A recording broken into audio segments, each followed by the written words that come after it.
Satria Artakumbara, pecatan TNI Al kini menjadi militer Rusia. Ia bergabung dengan tentara Rusia berperang menghadapi Ukraina.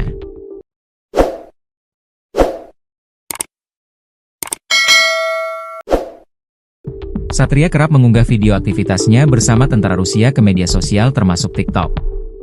Akun Stestorm689 menuliskan bahwa Satria adalah mantan marinir Indonesia yang kini bergabung dengan operasi militer khusus Rusia.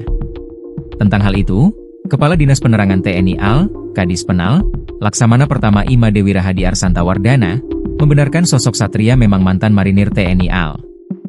Namun, Satria sudah dipecat karena desersi alias bolos meninggalkan tugas sejak 13 Juni 2022 atau hampir 3 tahun. Sebelum dipecat, kata Wira, Satria berpangkat Sersan II dan merupakan anggota Inspektorat Korps Marinir, Idkormar. Serda Satria Artakumbara NRP 111026 mantan anggota Idkormar, desersi TMT, terhitung mulai tanggal 13 Juni 2022 sampai sekarang, kata Wira kepada tribunnews.com, Jumat, 9 Mei 2025. Putusan pemecatan terhadap Satria dijatuhkan Pengadilan Militer 28 Jakarta secara in absentia alias tanpa kehadiran Satria. Tak hanya dipecat, Satria juga dijatuhi hukuman 1 tahun penjara. Meski demikian, belum diketahui apakah Satria sudah menjalani hukuman penjara itu atau tidak. Setelah menjadi militer Rusia, lantas berapa gaji Satria Artakumbara? Isu penghasilan tentara bayaran menjadi perbincangan menyusul viralnya kabar Satria. Panglima Ukraina menyebut bahwa tentara asing yang bertempur untuk Rusia, terutama di unit elit atau garis depan, bisa menerima bayaran hingga 40.000 US$ per bulan tergantung posisi dan lokasi penugasan.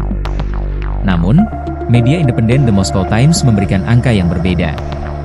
Melansir pemberitaan wartakotalive.com, tentara kontra biasa di Rusia menerima gaji bulanan sekitar 200.000 rubel. Setara dengan 2.166 US$ atau sekitar 35 juta rupiah, kurs Mei 2025. Angka ini sekitar 2,4 kali lebih tinggi dari gaji rata-rata pekerja sipil di Rusia. Selain gaji, tentara kontra juga dikabarkan mendapatkan berbagai fasilitas termasuk tunjangan keluarga, perumahan, dan kompensasi jika terluka atau gugur di medan perang. Namun, tidak semua tentara asing menerima hak yang sama, tergantung dari jalur perekrutan dan legalitas status mereka di Rusia. Meski gaji tentara bayaran tampak menggiurkan, risiko hukum, politik, dan nyawa yang harus dibayar tidak bisa diabaikan.